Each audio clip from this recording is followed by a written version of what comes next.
സ്വർഗസ്ഥനായ പിതാവേ, അവിടുത്തെ രാജ്യം വരേണമേ.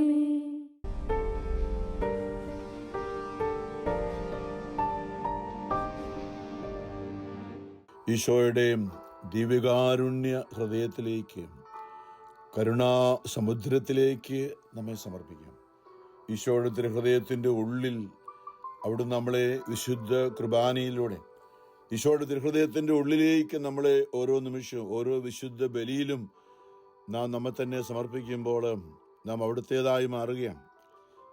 അപ്പവും വീഞ്ഞും കാഴ്ചവെക്കുമ്പോൾ ലോകത്തിൽ നിന്നും എടുത്ത, ലോകത്തിൻ്റെ ചെളിയും വളവുമൊക്കെ വലിച്ചെടുത്തുണ്ടായ ഗോതമ്പ് പൊടിച്ചെടുത്ത വെള്ള ഗോതമ്പപ്പം, ലോകത്തിൻ്റെ മാലിന്യം വലിച്ചെടുത്ത് ഉണ്ടായ മുന്തിരിങ്ങ, അത് പിഴിഞ്ഞെടുത്ത മുന്തിരിച്ചാറ്, അത് നമ്മളുടെ പ്രതീകമാണ്.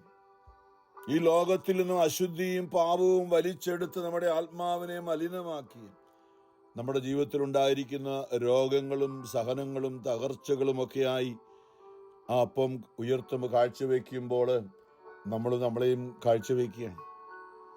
അതുപോലെ നമ്മളിൽ വന്നുകൂടിയിരിക്കുന്ന സകല മാലിന്യങ്ങളും, സകല അശുദ്ധിയും, സകല സ്വഭാവ ദൂഷ്യങ്ങളും തഴക്കദോഷങ്ങളും എന്തെല്ലാമാണ്, വാശിയും വൈരാഗ്യവും വിദ്വേഷവും ഒക്കെ ആകുന്ന ആ ലോകത്തിൻ്റെ അശുദ്ധി വലിച്ചെടുത്തത് നമ്മളിലുള്ള മാലിന്യങ്ങളെ നമ്മൾ ആ വീഞ്ഞിനോട് ചേർത്ത് സമർപ്പിക്കുകയാണ്. നമുക്കറിയാം, കൂദാശ വചനങ്ങൾ ഉച്ചരിക്കുമ്പോൾ യേശു പറഞ്ഞ ആ വാക്ക്, ഇത് എൻ്റെ ശരീരമാകുന്നു.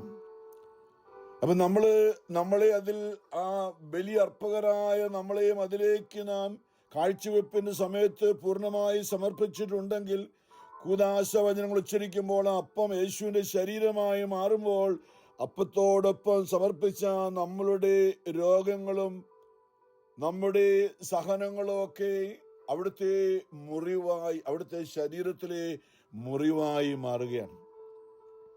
യെശയ്യായുടെ വചനം നമുക്കറിയാം. യെശയ്യ 53 നമ്മുടെ സൗഖ്യം എന്ന് പറയുന്നത് നമ്മുടെ രോഗം അവൻ്റെ മുറിവായി തീരുമ്പോഴാണ്.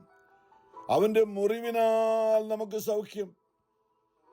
നമ്മുടെ രോഗം നമ്മളിൽ തന്നെ ഇരിക്കും. അവൻ്റെ മുറിവായി മാറുന്നില്ലെങ്കിൽ മറ്റു ഒരുവനിലും രക്ഷയില്ല. സൗഖ്യദായകൻ അവനാണ്, അവൻ നമുക്ക് വേണ്ടിയാണ്. യെശയ്യ 53, 4, 5, 6 വചനം എപ്പോഴും ചിന്തിക്കുന്നത് പോലെ, നമ്മുടെ വേദനകളാണ് അവൻ ചുമന്നത്, നമ്മുടെ ദുഃഖങ്ങളാണ് അവൻ വഹിച്ചത്, നമ്മളെ ഏൽക്കേണ്ട അടികളാണ് അവൻ നമുക്ക് വേണ്ടി ഏറ്റത്. അവൻ നമുക്ക് വേണ്ടി ഏറ്റ അടികളാൽ നമുക്ക് സൗഖ്യം വന്നിരിക്കുന്നു. അവൻ്റെ മേലുള്ള ശിക്ഷ നമുക്ക് രക്ഷ തന്നിരിക്കുന്നു.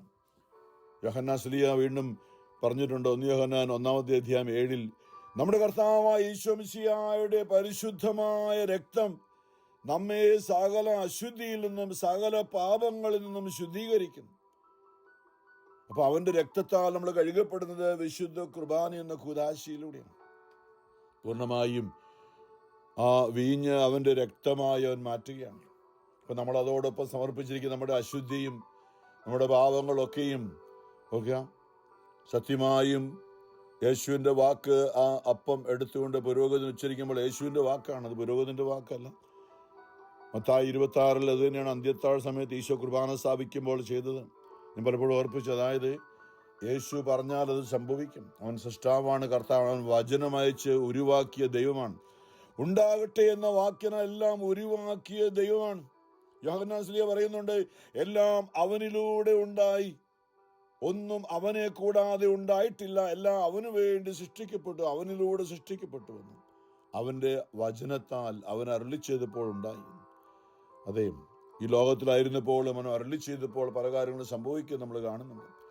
വിശുദ്ധ കുർബാനയുടെ സ്ഥാപനത്തിനായി, അല്ലെ വിശുദ്ധ കുർബാനയെ കുറിച്ച് പഠിപ്പിക്കാനായി യോഹന്നാൻ 6-ാം-അധ്യായത്തിൽ ആദ്യമായി അപ്പമെടുത്ത് ആശീർവദിച്ച് 5 അപ്പമെടുത്ത് 5000 പേർക്ക് വയറു നിറയോളം ഭക്ഷിക്കാൻ 2 മീനും എടുത്ത് വിളമ്പിയപ്പോൾ, അല്ലെ 7 മീനും എടുത്ത് വിളമ്പിയപ്പോൾ അത് 5000 പുരുഷന്മാർ, അതോടെ 5000 സ്ത്രീകളും കാണും. പിന്നെ 2 കുഞ്ഞുങ്ങളുണ്ടെങ്കിൽ അതൊരു 10000 കാണും. അപ്പോൾ ഏതാണ്ട് 20,000-ഓളം ആൾക്കാർ, അതിൽ കൂടുതലും ആൾക്കാർ ഭക്ഷിക്കാനായിട്ട് 5 അപ്പം അവന് അരുളി ചെയ്തപ്പോൾ അത് വർദ്ധിപ്പിച്ചു കൊടുത്തതുപോലെ കടലിന്റെ മുകളിലൂടെ നടന്നിട്ട് രാത്രിയിൽ അവൻ നടന്നു വരുമ്പോൾ അത് ഭൂതമാണെന്ന് കരുതിയത് ഞാനാണ് എന്ന് പറഞ്ഞപ്പോൾ പത്രോസ് പറയുന്നുണ്ട്, നീയാണെങ്കിൽ അത് എന്നോട് പറയണമേ, എന്നോട് കൽപ്പിക്കണമേ, ഞാനും നടക്കട്ടെ. അരുളി ചെയ്തു, വരിക, നടക്കുക നീ എന്ന്. പത്രോസ് വെള്ളത്തിന്റെ മുകളിലേക്ക് നടന്നപ്പോൾ മുക്കുവനായ പത്രോസ് ഒരിക്കലും നടക്കാത്ത യേശു വരിക എന്ന് കൽപ്പിച്ചപ്പോൾ അവൻ വെള്ളത്തിന് മുകളിലൂടെ സിമന്റ് തറയിലൂടെ നടക്കുന്നതിലൂടെ ഭാരമുള്ള ശരീരവുമായ പത്രോസ് വെള്ളത്തിന്റെ മുകളിലൂടെ നടന്നു. അപ്പോൾ അവൻ പറഞ്ഞാൽ അതുപോലെ സംഭവിക്കുമെന്ന് പറഞ്ഞിട്ടാണ് അവന് യോഹന്നാൻ 6 വിശുദ്ധ കുർബാന, ഞാൻ സ്വർഗത്തിൽ നിന്നിറങ്ങി വന്ന ജീവനുള്ള അപ്പമാകുന്നു. നിങ്ങൾ മനുഷ്യപുത്രന്റെ ശരീരം ഭക്ഷിക്കുകയും രക്തം പാനം ചെയ്യുകയും ചെയ്യുന്നില്ലെങ്കിൽ നിങ്ങൾക്ക് ജീവൻ ഉണ്ടായിരിക്കില്ല എന്ന് പറഞ്ഞാൻ, എൻ്റെ ശരീരം യഥാർത്ഥ ഭക്ഷണമാണ്, എൻ്റെ രക്തം യഥാർത്ഥ പാനീയമാണെന്ന് ഈശോ. അത് കേട്ടപ്പോൾ അനേകർ അവനെ വിട്ടുപോയി. കാരണം ഇവനെ ഭക്ഷിക്കാൻ, ഇവനെ കൊല്ലണ്ടേ, കൊല്ലരുത് എന്നാണ് 5ാമത്തെ നിയമം, 10 കൽപ്പനയിലുള്ള നിയമം, കൊല്ലരുത്. അപ്പൊ ഇവനെ ഭക്ഷിക്കണമെങ്കിൽ ഇവനെ കൊല്ലണ്ടേ. രക്തം കുടിക്കരുതെന്നാണ് യഹൂദരുടെ നിയമത്തിൽ, രക്തത്തോടു കൂടിയ മാംസം ഭക്ഷിക്കരുതെന്നാണ് പറഞ്ഞു. ഇവൻ പറയുന്നവൻ രക്തം കുടിക്കുക എന്ന്. അപ്പോൾ അവന് സുബോധം നഷ്ടപ്പെട്ടിരിക്കുന്നു, ഇവന് ഭ്രാന്ത് പിടിച്ചിരിക്കുന്നു എന്ന് പറഞ്ഞ ആൾക്കാരെല്ലാം അവനെ വിട്ടുപോയി. അവരുടെ അടിസ്ഥാന വചനത്തിന് പോലും വിരുദ്ധമായി സംസാരിക്കുമ്പോൾ യോഹന്നാൻ 6:66 അതുവരെയാണ് ആയിരക്കണക്കിന് ആൾക്കാർ അവനെ വിട്ടുപോയി. അതായത് 20,000 പേരോളം ഉണ്ടായിരുന്നു ഞാൻ പറഞ്ഞ ആദ്യം അവിടെ. അവരെല്ലാം ഇവന് കാര്യമൊക്കെ ശരി, അപ്പമൊക്കെ കിട്ടി, വർദ്ധിപ്പിച്ചിട്ട്, പക്ഷെ ഇപ്പോൾ ഈ പറഞ്ഞത് ഉൾക്കൊള്ളാൻ പറ്റില്ല. അപ്പോൾ അവര് എല്ലാവരും പോയി കഴിഞ്ഞപ്പോൾ ശിഷ്യന്മാർ മാത്രമായി. ഈശോ അവരോട് ചോദിക്കുന്നുണ്ട്, നിങ്ങളും പോകാൻ ആഗ്രഹിക്കുന്നുവോ എന്ന് പറയുമ്പോൾ ഈ കൂദാശിയായി മാറുന്ന ഈ സംഭവം ഉൾക്കൊള്ളാൻ നിങ്ങൾക്ക് പറ്റില്ലെങ്കിൽ നിങ്ങളും പൊക്കോ എന്നാ ഈശോ പറഞ്ഞു. ഈ ഭൂമിയിൽ കൂദാശിയാകാനായി, വിശുദ്ധ കുർബാനയാകാനായി വന്നവൻ അത് ഉൾക്കൊള്ളാൻ പറ്റില്ലെങ്കിൽ നിങ്ങളും പൊക്കോ എന്നാണ് പത്രോസ് ഉൾപ്പെടെയാണ് പറഞ്ഞത്. പത്രോസ് പറഞ്ഞു, ഞങ്ങൾ എവിടെ പോകും കർത്താവേ, ജീവന്റെ വചനങ്ങൾ നിന്റെ പക്കലാണല്ലോ. ആമേൻ, ഹല്ലേലൂയ. ജീവന്റെ വചനങ്ങൾ നിന്റെ പക്കലാണല്ലോ. അതെ, ഞാൻ പറഞ്ഞു വരുന്നത് പ്രിയമുള്ളവരെ, അവനന്ന് പെസഹ രാത്രിയിൽ മത്തായി 26 അപ്പം എടുത്തുകൊണ്ട് ഞാൻ എന്നെ ഓർമ്മിച്ച് പലപ്പോഴും, അതായത് യേശു തന്റെ ജീവിതം സുവിശേഷ പോലെ ആരംഭിക്കുന്ന ആ മരുഭൂമിയിൽ 40 ദിവസം 40 രാവും 40 പകലും അവന് വിശന്നു. സാത്താന് വിവേകമില്ല. ഒരു കാര്യം സാത്താൻ അറിയാം, ഇവൻ എന്ത് പറഞ്ഞാൽ അതുപോലെ സംഭവിക്കുമെന്ന് സാത്താൻ അറിയാം. കാരണം അനാദി മുതലേ ഉള്ളവനാണ് സാത്താൻ. ലൂസിഫർ ആയിരുന്നല്ലോ, ദൂതനായിരുന്നല്ലോ, ദൈവത്തിന്റെ കൂടെ ആയിരുന്നവൻ. ദൈവത്തിന്റെ എല്ലാ കാര്യവും, നീ ദൈവപുത്രനാണല്ലോ, നീ ദൈവപുത്രനാണെങ്കിൽ ഈ കല്ലുകളോട് അപ്പമായി തീരാൻ പറയുക. അത് സംഭവിക്കും. യേശുവിനെ ലോകത്തിന്റെ സ്വന്തം വിശപ്പടക്കാൻ വേണ്ടി, കല്ലുകളെ അപ്പമാക്കി മാറ്റാൻ വേണ്ടി അത് സാത്താൻ അറിയാൻ പറഞ്ഞാൽ യേശുവിനെ കൊണ്ട് ദൈവവചനം സ്വന്തം കാര്യത്തിന് വേണ്ടി ഉപയോഗിക്കാനായിട്ട് പ്രേരിപ്പിക്കുകയാണ്. പരീക്ഷണങ്ങളിലൊന്നാണ് നമുക്കറിയാം. നീ എന്തിനാണ് വിശന്നിരിക്കുന്നത്, അല്ലെങ്കിൽ താഴേക്ക് ഇനി വീട്ടിലേക്ക് ഈ മലയുടെ മുകളിൽ നിന്ന് ഇറങ്ങി താഴെ ചെന്ന് അമ്മയുടെ അടുത്ത് എന്ന് പറഞ്ഞ് വീട്ടിൽ ചെന്ന് അപ്പം ഉണ്ടാക്കിയൊക്കെ എത്ര സമയമെടുക്കും. അതുകൊണ്ട് നിനക്ക് ഇവിടെ നിന്ന് തന്നെ ഈ കല്ലുകളോട് അപ്പമായി തീരാൻ പറഞ്ഞാൽ അത് അപ്പമായി തീരും. ഇടയ്ക്ക് ഓർപ്പിച്ചതുപോലെ ഏലിയായ്ക്ക് നല്ല മരുഭൂമിയിൽ നല്ല ചൂടുള്ള അപ്പം ഉണ്ടാക്കി കൊടുത്തവൻ ദൈവമായ കർത്താവ്. കാക്കയെ കൊണ്ട് മരുഭൂമിയിൽ ഏലിയായ്ക്ക് അപ്പവും വെള്ളവും കൊടുത്തവൻ. അവന് ഈ മരുഭൂമിയിൽ അത് സാധിക്കും വളരെ നിഷ്പ്രയാസമെന്ന സാത്താൻ പറഞ്ഞത്. പക്ഷെ അവനത് ചെയ്തില്ല. തനിക്ക് വേണ്ടി, ഞാൻ പറയും, അവന് പെസഹ രാത്രിക്ക് വേണ്ടി കാത്തിരിക്കുകയായിരുന്നു. തനിക്ക് വേണ്ടിയുള്ളതാ, മറ്റുള്ളവർക്ക് വേണ്ടി, മുറിയപ്പെടാൻ വേണ്ടി, മറ്റുള്ളവർക്ക് വേണ്ടി, മനുഷ്യവർഗത്തിന് വേണ്ടി അവൻ വചനം മാംസമായി തീർന്നവൻ, വചനത്താലെ കൂദാശിയായി തീരാൻ തീരുമാനമെടുത്ത പെസഹ രാത്രിയിലെ സാത്താൻ പറഞ്ഞതുപോലെയുള്ള ദൈവപിതാവ് പറഞ്ഞതുപോലെ അവൻ അപ്പം എടുത്തുകൊണ്ട് പറഞ്ഞു, ഇത് എൻ്റെ ശരീരമാണ്, നിങ്ങളിത് വാങ്ങി ഭക്ഷിക്കുവിൻ, ഇത് എൻ്റെ രക്തമാണ്. പാനപാത്രം എടുത്തിട്ട് തീർച്ചയായിട്ടും അവൻ പറഞ്ഞതുപോലെ സംഭവിച്ചു. ഞാൻ പറഞ്ഞു പലപ്പോഴും സാത്താൻ അതറിയാം. അതുകൊണ്ട് വിശുദ്ധ കുർബാനയെ സാത്താൻ ഭയപ്പെടുന്നതും അവഹേളിക്കുന്നതും. സാത്താൻ സേവകര് ഇന്ന് ഏറ്റവും കൂടുതൽ ആനന്ദിക്കുന്നത് വിശുദ്ധ കുർബാന നിലത്തിട്ട് ചവിട്ടി അതിനെ എന്തെല്ലാം കാര്യങ്ങൾ മ്ലേച്ഛമായിട്ടുള്ളത് ചെയ്യാം, അതെല്ലാം ചെയ്യുമ്പോഴാണ് അവർ സാത്താനെ പ്രീതിപ്പെടുത്തുന്നത്. കാരണം അത് യേശുവിന്റെ ആത്മീയതയാണ്, യേശുവിന്റെ ആത്മീയ ശരീരമാണ് വിശുദ്ധ കുർബാന കൂദാശയിലൂടെ ഉള്ളവരെയും. അപ്പോൾ നമ്മൾ ഈ കർത്താവിൻ്റെ കൂടെ ആയിരിക്കുമ്പോൾ നമുക്ക് നല്ല ഉറപ്പുണ്ടായിരിക്കണം. ഞാൻ പറഞ്ഞു വന്നത് അവൻ്റെ ഉള്ളിലാകുന്നതിനെ കുറിച്ചാണ്. അപ്പോൾ നമ്മൾ അപ്പവും വീഞ്ഞും കാഴ്ചവെക്കുന്ന സമയത്ത് നമ്മളെ അതോടൊപ്പം ബലിവസ്തുക്കളായി നമ്മൾ കാഴ്ചവെക്കണം. ആരെയും നമുക്ക് എല്ലാവരും എന്ത് വേണം കാഴ്ചവെക്കാം. കാരണം ലോകത്തിൽ എന്തെല്ലാം അശുദ്ധിയും മാലിന്യമുണ്ട്, സാത്താൻ എന്തെല്ലാം മലിനമാക്കിയിട്ടുണ്ട്, അത് വിശുദ്ധീകരിച്ചത് യേശുവാണ്. സകല ജാതി ജനതകളെയും പത്രോസിനോട് പറഞ്ഞില്ലേ, ഞാൻ വിശുദ്ധീകരിച്ചതിനെ നീ മലിനമെന്ന് വിളിക്കരുത്. വിജാതീയ മനുഷ്യരുടെ ഇടയിലേക്ക് പോകാൻ ഒരിക്കലും യഹൂദന് സമരിയാക്കാരുടെവരോട് വെറുപ്പായിരുന്നു, അവര് വിജാതീയര്. അതുപോലെ തന്നെ വിജാതീയന റോമൻ പൗരന്മാർ വിജാതീയരായിരുന്നു. അവർ അബ്രാഹത്തിന്റെ ഇസ്ഹാക്കിന്റെ ഗോത്രത്തിലുള്ളവരല്ല. അവരുമായിട്ട് ഇടപെടരുത് എന്നാണ് മോശയുടെ നിയമത്തിൽ. അതുകൊണ്ട് പത്രോസ് പോലും പറയുന്നുണ്ട്, ഞാനില്ല. എന്താ നമുക്കറിയാം, ഒരു വിരിപ്പിൽ 4 മൃഗങ്ങളെ സാഗരത്തിൽ ഇറക്കി ചില മൃഗങ്ങളെ അവർക്ക് ഭക്ഷിക്കാൻ പാടില്ല, അത് മലിനമാണെന്ന് പറഞ്ഞിരുന്നതിനെ ഭക്ഷിക്കാനായിട്ടുള്ള ദർശനത്തിലൂടെ കർത്താവ് അരുളി ചെയ്തപ്പോൾ പത്രോസ് ഇല്ല ഞാൻ ഒരിക്കലും ചെയ്യില്ല, അത് മലിനമാണെന്ന് പറഞ്ഞപ്പോൾ ഉത്ഥാനം ചെയ്ത പിതാവിന്റെ വലത്തുഭാഗത്തേക്ക് ആരോഹണം ചെയ്തപ്പോൾ ഈശോ പറയാണ്, ഇല്ല, ഞാൻ എല്ലാം വിശുദ്ധീകരിച്ചതാണ്. ഞാനെല്ലാം എന്ന് പറയുമ്പോൾ ഭക്ഷണത്തെക്കുറിച്ച് അല്ല യേശു ഉദ്ദേശിച്ചത്. തൻ്റെ വീട്ടിലേക്ക് പത്രോസിന്റെ വീടിന്റെ വാതിക്കൽ കൊർന്നേലിയോസ് എന്ന ഒരു റോമൻ പൗരന്റെ വീട്ടിൽ നിന്നും ആള് വരുന്നുണ്ട് പത്രോസിനെ അവരുടെ വീട്ടിലേക്ക് ക്ഷണിക്കാനായിട്ട്. വിജാതീയനായ കൊർന്നേലിയോസ് അപ്പോസ്തലപ്രവർത്തനങ്ങൾ നമ്മൾ വായിക്കുന്നുണ്ട്, ചിന്തിച്ചാണ് 10-ാമത്തെ അധ്യായത്തിലൊക്കെ. അപ്പോൾ അതിനു മുമ്പായിട്ടാണ് ഈ ഒരു ദർശനം.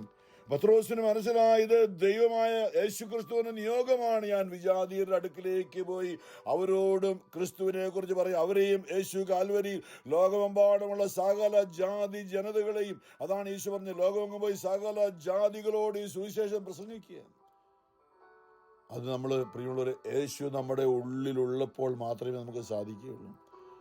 നമുക്കറിയാം, അതുവരെയും ദേവാലയത്തിൽ അപ്പോസ്തലപ്രവൃത്തി 3 യേശുവിന്റെ കൂടെ എന്നും സുന്ദര കവാടം എന്ന ദേവാലയ വാതിക്കലേക്ക് പ്രാർത്ഥനയ്ക്കായി 3-ാം മണിക്കൂറിൽ ആ പ്രാർത്ഥനയ്ക്കായി കടന്നുപോയപ്പോൾ അതുവരെയും പത്രോസിനില്ലാതിരുന്ന ഒരു ഉൾക്കാഴ്ച, ഞാൻ പറയും, യേശു എപ്പോഴും കടന്നു പോകുമ്പോൾ എല്ലാവരോടും കരുണ കാണിച്ചുകൊണ്ട് തന്നിൽ ആശ്രയിച്ചിരുന്നവരെ, തൻ്റെ നേരെ നോക്കിയിരുന്നവരോട് കരുണ കാണിച്ചവരാണ് യേശു. അവിടെ ചിലരെയൊക്കെ ബാക്കിയാക്കിയിട്ട് പോയി യേശു. ഈ സുന്ദര കവാടം വിളിക്കപ്പെടുന്ന ദേവാലയ വാതിക്കൽ പരിശുദ്ധാത്മാ അഭിഷേകത്തിന് ശേഷം പത്രോസ് യോഹന്നാനോട് കടന്നു പോകുമ്പോൾ അവിടെ ജന്മനാ മുടന്തനായ ഒരു മനുഷ്യൻ അവിടെ ഇരിപ്പുണ്ടായിരുന്നു പറയുന്നു. അവർ പതിപോലെ യേശുവിന്റെ കൂടെ എന്നും പൊയ്ക്കൊണ്ടിരുന്നവരാണ്. പക്ഷെ ഇന്ന് പത്രോസിന് യോഹന്നാനും അവരുടെ ഉള്ളിലുള്ള പരിശുദ്ധാത്മാവ് അവരെ പ്രേരിപ്പിക്കുകയാണ്. യേശുവിന്റെ കരുണ, സ്നേഹം അവരുടെ ഉള്ളിൽ, അവരുടെ മനോഭാവം മാറിയപ്പോൾ അവരുടെ ഉള്ളിൽ യേശു ആയതുകൊണ്ട് യേശുവിന്റെ കാഴ്ചപ്പാടാണ്, യേശുവിന്റെ മനോഭാവമാണ്. ഒരു ക്രിസ്ത്യാനി എന്ന നിലയിൽ നമുക്ക് ഉണ്ടാകേണ്ട മാറ്റം, പരിശുദ്ധാത്മാ ഉള്ളിലുള്ള നമുക്കിപ്പോൾ യേശുവിന്റെ മനോഭാവമാണ്. പൗലോസ് പറഞ്ഞില്ലേ, യേശുവിന്റെ മനസ്സ് ഞങ്ങൾ അറിയുന്നു. യേശുവിന്റെ മനസ്സ് ഞങ്ങൾ അറിയുന്നു. നമ്മൾ അവന്റെ മനസ്സറിയണം. യേശു ക്രിസ്തുവിന്റെ മനസ്സ് ഞങ്ങൾ അറിയുന്നു. ഒരു ക്രിസ്ത്യാനി യേശുവിന്റെ പൾസ് അറിയുന്നവനാണ്. ഒരു ക്രിസ്ത്യാനി യേശുവിന്റെ മനസ്സാണ്, യേശുവിന്റെ ആത്മാവാണ് അവന്റെ ഉള്ളിൽ. നമ്മളത് അറിയണം. അപ്പൊ പത്രോസ് അവനോട് പറയുകയാണ്, ഇതാ ഒരിക്കലും ഇല്ലാത്ത രീതിയിൽ പത്രോസ്, ഒരുപക്ഷെ യൂദാസ് പോകുന്ന വഴിക്ക് വല്ല നാണയത്തൊട്ടൊക്കെ ഇട്ട് കൊടുത്തിട്ടായിരിക്കും എന്നും പൊക്കോണ്ടിരുന്നത്. ഇന്ന് യേശുവിന്റെ ആത്മാവ് ഉള്ളിലുള്ള പത്രോസ് എന്നാണ് ഈ മുടന്തനായ മനുഷ്യന് നേരെ നോക്കിയിട്ട് പറഞ്ഞു, ഞങ്ങളുടെ നേരെ നോക്കുക. അതിന് പറഞ്ഞു, നിനക്ക് തരാൻ ഞങ്ങളുടെ കയ്യിൽ സ്വർണവും വെള്ളിയും ഒന്നുമില്ല, എന്നാൽ ഞങ്ങൾക്ക് ഉള്ളത് നിനക്ക് തരുന്ന എന്താ? നസറായനായ യേശു. നസറായനായ യേശുവാണ് ഇപ്പോൾ ഞങ്ങൾക്കുള്ളത്, മറ്റൊന്നുമില്ല ഈ ലോകത്തിൽ. നസറായനായ യേശു ക്രിസ്തുവിന്റെ നാമത്തിൽ നീ എഴുന്നേൽക്കുക എന്ന് പറഞ്ഞു അവന്റെ കൈക്ക് പിടിച്ച് കൈ നീട്ടിയപ്പോൾ ഞാൻ പറയും, പത്രോസ് നല്ല ബോധ്യമുണ്ടായിരുന്നു. ഇപ്പോൾ എന്നിൽ, പൗലോസ് പറഞ്ഞു, ഇനിമേൽ ഞാനല്ല, ക്രിസ്തു എന്നിൽ വസിക്കുന്നു. പത്രോസ് കൈ നീട്ടിയപ്പോൾ പത്രോസ് നല്ല ബോധ്യമുണ്ട്, യേശുവിന്റെ കൈയാണിതിപ്പോൾ. ഇനിമേൽ നിങ്ങൾ നിങ്ങളുടെ സ്വന്തമല്ല, നിങ്ങൾ വിലയ്ക്ക് വാങ്ങപ്പെട്ടവരാണ്. പൗലോസ് 1 കൊരിന്തോസ് 6-ാമത്തെ അധ്യായത്തിൽ പറഞ്ഞു, നിങ്ങൾ വിലയ്ക്ക് നിങ്ങളുടെ ശരീരത്തിൽ നിങ്ങൾ ദൈവത്തെ മഹത്വപ്പെടുത്തുവിൻ. അതെ, ഈ ഭൂമിയിലുള്ള ജീവിതം നമുക്കുണ്ട് തീർച്ചയായിട്ടും. ക്രിസ്ത്യാനികളായി നമ്മൾ നമ്മുടെ ശരീരത്തിൽ ജീവിക്കുന്നവരാണ് ഈ ലോകത്തിൽ. പക്ഷേ നമ്മുടെ എല്ലാ പ്രവൃത്തികളും ദൈവത്തെ മഹത്വപ്പെടുത്തുന്നതായിരിക്കട്ടെ എന്നാണ്. വെറും ശരീരത്തിന് വേണ്ടി മാത്രം, പാപകരമായ രീതിയിൽ മാത്രം ശരീരത്തെ പറ്റി ചിന്തിക്കാതിരിക്കുവിൻ. കാരണം നിങ്ങളുടെ ശരീരം ക്രിസ്തു വിലയ്ക്ക് വാങ്ങിയതാണിപ്പോൾ. അത് നിങ്ങൾക്കൊരു ശരീരത്തിലുള്ള ജീവിതമുണ്ട്. അതേസമയം തന്നെ ക്രിസ്തു നിങ്ങളിൽ ഉള്ളത് കൊണ്ട് നിങ്ങൾ വചനമനുസരിച്ച് വ്യാപരിക്കുമെന്നാണ് പറയുന്നത്. ഇന്ന് ആഗോള സഭയിലെ വചനം നമ്മളെ ഓർപ്പിക്കുന്നത് പൗലോസ് അപ്പോസ്തലൻ നമ്മളെ, അല്ലെങ്കിൽ പൗലോസും ജെറുസലേം സുഗതോസ് അപ്പോസ്തല പ്രവർത്തനങ്ങളുടെ 15-ാമത്തെ അധ്യായത്തിൽ ഈ ജൂദയായിൽ നിന്ന് ചിലർ അവിടെ വന്ന് മോശയുടെ നിയമം അനുസരിച്ച് പരിച്ഛേദനം, അതായത് ആദ്യമായി നമുക്കറിയാം, ആദ്യമായി ക്രിസ്ത്യാനികളായത് യഹൂദരാണ്. പന്തക്കോസ്താ നാളിൽ യേശു ക്രിസ്തുവിനെ അനുഗമിച്ചിരുന്ന, അല്ലെങ്കിൽ യേശു തിരഞ്ഞെടുത്തവരെല്ലാവരും യഹൂദരായിരുന്നു. അവരെല്ലാം പരിച്ഛേദനം സ്വീകരിച്ചവരായിരുന്നു യഹൂദ നിയമം അനുസരിച്ച്. അപ്പോൾ യേശുവിനെ അനുഗമിച്ചിരുന്ന 12 പേരും, അത് കഴിഞ്ഞ് നമുക്കറിയാം പന്തക്കോസ്താ നാളിൽ അവിടെ തടിച്ചുകൂടിയിരുന്നവർ മുഴുവൻ യഹൂദരായിരുന്നു. പരിശുദ്ധാത്മ നിറവിന് വേണ്ടിയിട്ട് പരിശുദ്ധ അമ്മയോടൊപ്പം ഭക്തസ്ത്രീകളൊക്കെ, പുരുഷന്മാരവിടെ യഹൂദരായിരുന്നു, പരിച്ഛേദനം സ്വീകരിച്ചവരായിരുന്നു. അപ്പോൾ ആദ്യമായി ക്രിസ്ത്യാനികളായത് പരിച്ഛേദനം സ്വീകരിച്ചവരായിരുന്നത് കൊണ്ട് യഹൂദരുടെ ഇടയിൽ, ക്രിസ്ത്യാനികളായ യഹൂദരുടെ ഇടയിൽ ഇങ്ങനെ പ്രചാരണം, അതായത് ആര് ക്രിസ്ത്യാനിയാകുന്നു അവരാദ്യം പരിച്ഛേദനം സ്വീകരിച്ചിട്ട് മാത്രമേ ക്രിസ്ത്യാനിയാകാൻ പാടുള്ളൂ എന്നൊരു വലിയൊരു വാദം ഉയർന്നു. ഇന്നും മാനുഷികമായ പല വാദങ്ങളും നമുക്കും ഉണ്ടല്ലോ, സഭയിലും ഒക്കെയുണ്ട്. പല കാര്യങ്ങൾ ഇങ്ങനെ ചെയ്താലേ ശരിയാകുള്ളൂ. പരിശുദ്ധാത്മാവ് എന്താണ് ആഗ്രഹിക്കുന്നത് എന്ന് അറിയാനുള്ള ഒരു സമർപ്പണം നമുക്ക് ആവശ്യമാണെന്ന്. ഇതാണ് യൂദയായിൽ നിന്നുള്ള ചിലർ അവിടെ നമുക്കറിയാം അന്ത്യോക്യയിൽ, അല്ലെങ്കിൽ സിറിയയിലുള്ള അന്ത്യോക്യയിൽ ഇന്നലെ അവരെത്തിയതിനെ കുറിച്ചാണ് അവിടെ സഭ സമ്മേളിച്ചതൊക്കെ അന്നേരം നമ്മൾ ചിന്തിച്ചത്.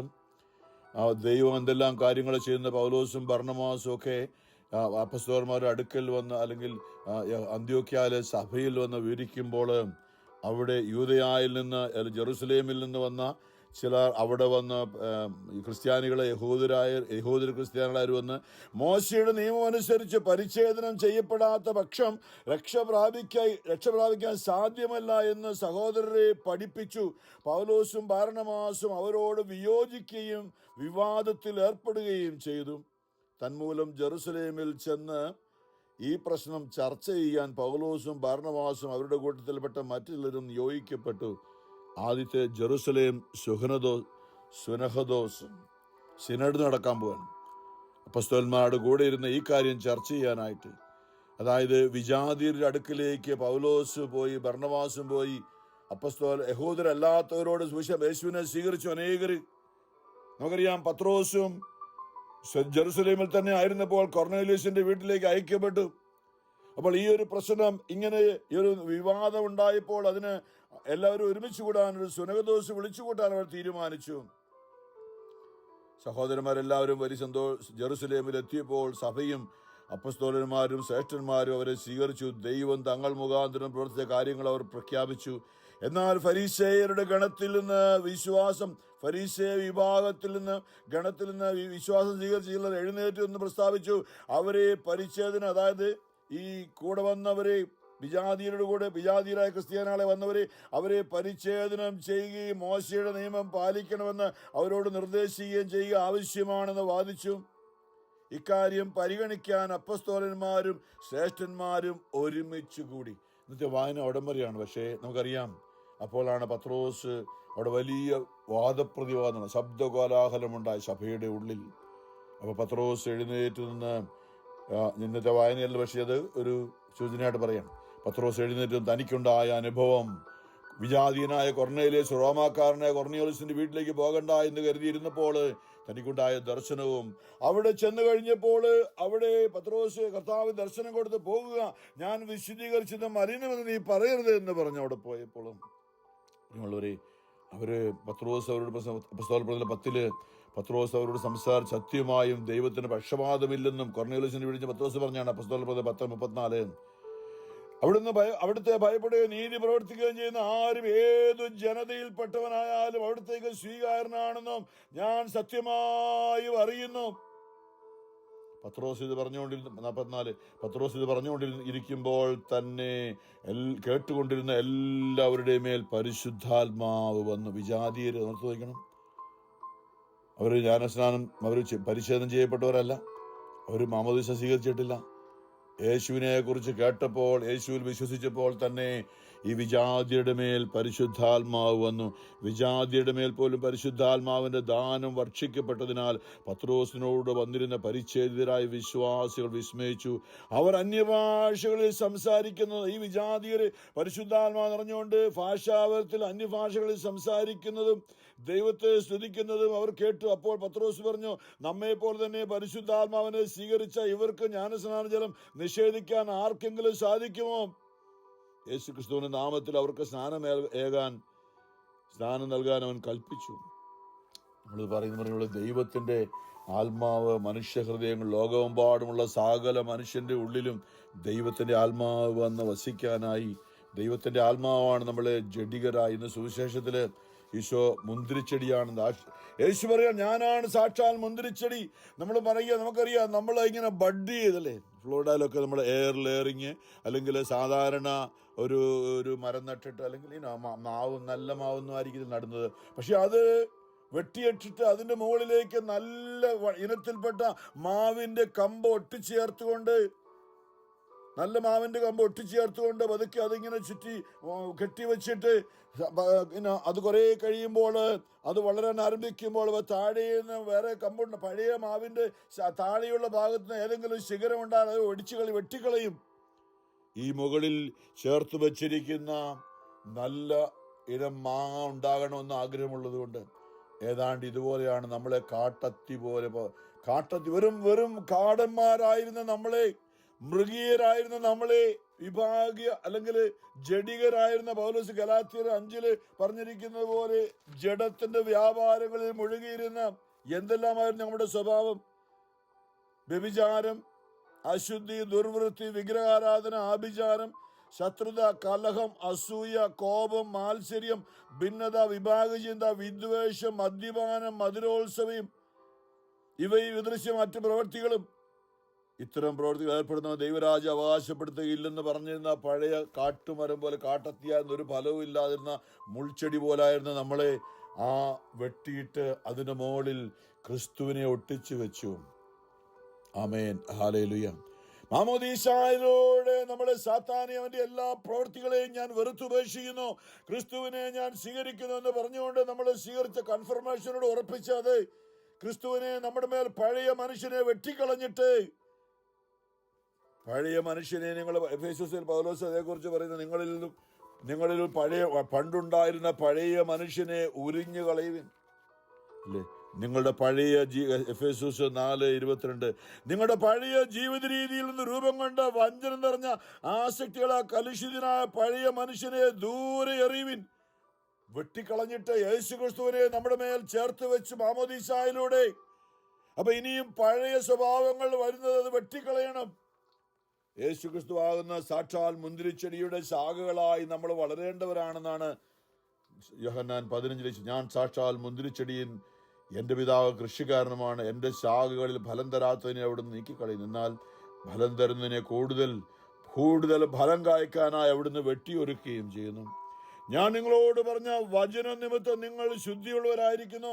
അതായത് വചനം പാലിച്ചുകൊണ്ടാണ് നമ്മൾ ഈ വെട്ടിയൊരുക്കുക എന്നൊക്കെ പറഞ്ഞാൽ, ദൈവവചനമാകുന്ന വാള്, വചനം പാലിച്ചുകൊണ്ട് നമ്മളിലെ ജഡികമായ മറ്റുള്ളവരെ ഉപദ്രവിക്കുന്ന ഒരു ഫലവുമില്ലാത്ത, തിന്നാൻ കൊള്ളാത്ത മാങ്ങ ഉണ്ടാകേണ്ട ഈ യേശുക്രിസ്തുവിന്റെ ആത്മീയ ഫലങ്ങളാകുന്ന സ്നേഹം, ആനന്ദം, സമാധാനം, ക്ഷമ, ദയ, നന്മ, എളിമ, വിശ്വസ്തത, ആത്മസംയമനം, പരിശുദ്ധാത്മാവിന്റെ ഫലങ്ങൾ നൽകുന്ന, എല്ലാവർക്കും ഉൾക്കൊള്ളാൻ പറ്റുന്ന ഫലങ്ങളായ യേശുക്രിസ്തു നൽകുന്ന ആത്മാവിന്റെ ഫലങ്ങൾ ഉൾക്കൊള്ളുന്ന നല്ലൊരു മരമായി നമ്മളെ അവിടുന്ന് രൂപപ്പെടുത്തിയെടുത്തത്. പ്രിയമുള്ളവരെ, അവിടുന്ന് നമ്മുടെ ആത്മാവിൽ വന്ന് വസിക്കുന്നതുകൊണ്ടാണ്. നമ്മുടെ ആത്മാവിൽ ക്രിസ്തു വസിക്കട്ടെ എന്നാണ് പറയുന്നത്. നമ്മൾ പഴയ ആ മനുഷ്യനെ ദൂരെ എറിഞ്ഞ് കളഞ്ഞ് ക്രിസ്തുവിനെ ഉൾക്കൊണ്ടിരിക്കുന്നവരാണ്. ഈശോ പറയുകയാണ്, ഞാൻ വചനം പാലിച്ചുകൊണ്ട് നിങ്ങൾ എന്നിൽ വസിക്കുവിൻ. സോറിയാണ്, ഞാൻ മുന്തിരിച്ചെടിയിൽ നിങ്ങൾ ശാഖലമാണ്. ആരെന്നിലും ഞാൻ അവനിലും വസിക്കുന്നു, ഞാൻ അവരിലും അവൻ എന്നിലും. നമ്മൾ പറഞ്ഞു ചിന്തിച്ചു, യോഹന്നാൻ 14:20 ഈശോ പറഞ്ഞാണ്. അതെ, അതിലേക്ക് നമ്മൾ പോകുന്നില്ലെന്ന്. നിങ്ങൾ എന്നിൽ വസിക്കുവിൻ, എൻ്റെ വാക്കുകൾ നിങ്ങളിൽ നിലനിൽക്കുന്നെങ്കിൽ ഇഷ്ടമുള്ളത് ചോദിച്ചുള്ളത് നിങ്ങൾക്ക് ലഭിക്കും. നിങ്ങൾ ധാരാളം ആത്മാവിൻ്റെ ഫലങ്ങൾ പുറപ്പെടുവിക്കുകയും അങ്ങനെ എൻ്റെ ശിഷ്യരായിരിക്കുന്നതും ചെയ്യുന്ന വഴി പിതാവ് മഹത്വപ്പെടുന്നു. നമുക്ക് കർത്താവിനെ സ്തുതിക്കുക. Hallelujah, hallelujah. ഈശോയെ ആരാധന, പിതാവേ ആരാധന.